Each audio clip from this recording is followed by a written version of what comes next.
Let's take a little tour around the Husqvarna Viking Designer Brilliance 80 embroidery side of the machine. We've done all the sewing videos, so check out what we've done so far. But now we're ready to embroider. So the machine was on, and then I attached the embroidery unit. That was just the order I did it in.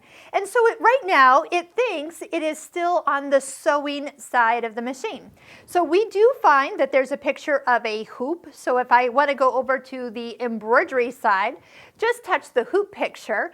And then when you see those colorful little paint chips come up, that does mean that you're on the embroidery side of the machine. So when I do a start new, I will be just that, ready to start a new project. It reminds me that I still have the twin needle setting on. That was the last thing I did before I turned the machine off yesterday. And so that is great. And by the way, you can actually embroider with a twin needle. So if that was what I was doing, I could still do that. I just couldn't do it with the straight stitch throat plate on that I currently have on. But every time you get into the embroidery machine, every morning, you will find this message will come up. The embroidery arm needs to calibrate. So this embroidery arm off to the left needs to move. So just go ahead and touch OK, and you'll hear kind of a little sequence. And that noise is what you'll hear every morning, and it's totally normal. So when we turn on all of our embroidery machines at our store every day, they all do that little calibration. So it always sounds like a little warm-up song as they all do it as we go down the road and touch that little screen every morning. So if I just wanted to start with a design of my choice, I will be brought in here to all the built-in designs. And that you'll notice that you have a little flag with a flower on it. So a little different than what we've had before. So in here we have all of our menus of designs. So as you pick a menu, it will show you the different ones.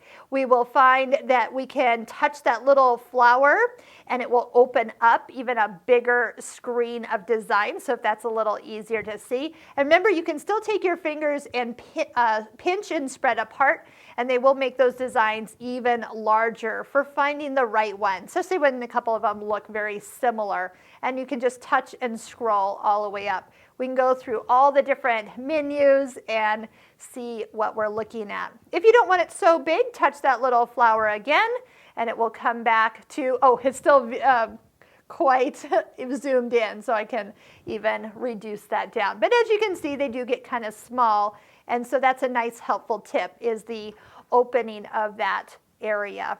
Now, why don't I'm going to pick a design that's a little bit more brighter in screen size. How about this? I have no idea what size this is or how it comes in.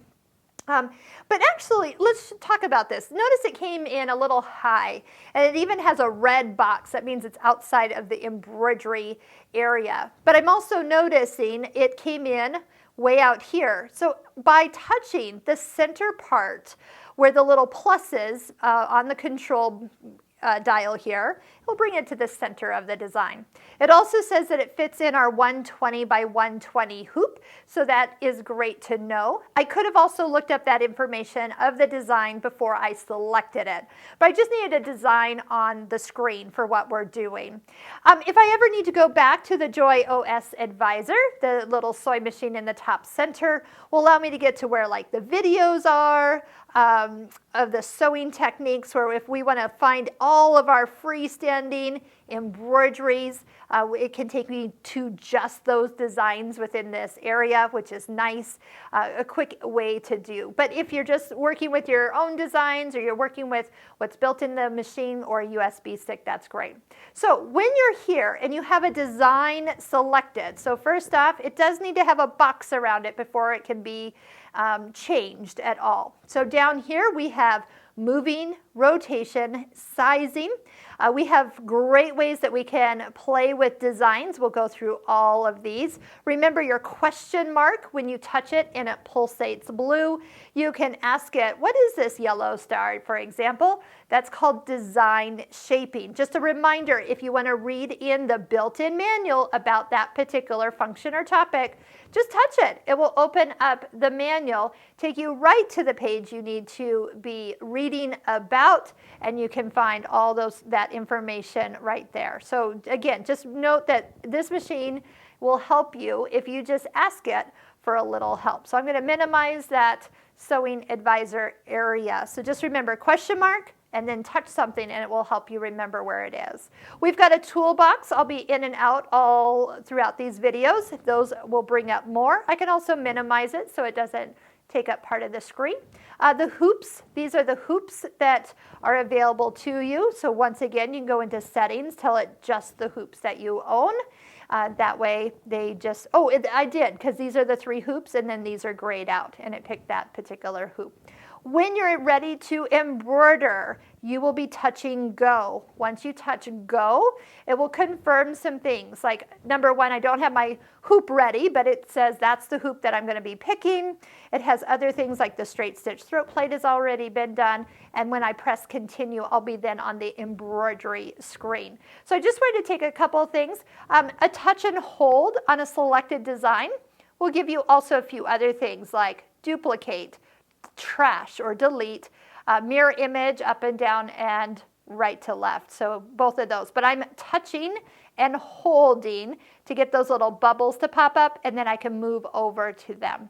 So whatever is on, it means it's blue. Those are things you can do. You can touch and drag. You can use the little arrows to move you around, very small increment changes as you wish, and places that have numbers. So like right here where I've, here, let's move a number. Where those numbers are, if I touch and hold that, it will pop up a screen where I might go, I want that back to 0, and I can just touch 0 and touch OK. Where it says 22 here, I can touch it, touch 0, touch OK.